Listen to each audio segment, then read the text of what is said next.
David's mighty men were not initially mighty men.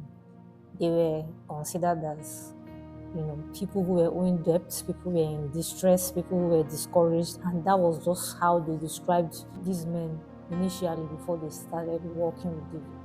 So if you look at it, David had the ability to raise up those kind of people to now become mighty men that they spent a whole chapter in the Bible discussing about their doings and how they really did great and mighty things. Like we hear of one of them who used a sword to kill like many thousand soldiers, only him single-handedly.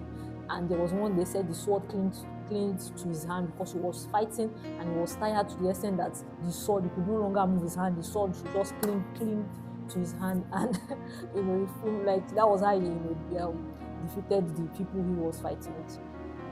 But you can just see David had the ability to raise up purpose into powerhouse, and it just shows a lot. It tells us a lot that we shouldn't despise anyone, and it really takes somebody who is very strong, someone who is close, who has a heart of God, to raise up men who are nobodies, and make them into people of relevance, people who are useful to society. And that was how David was.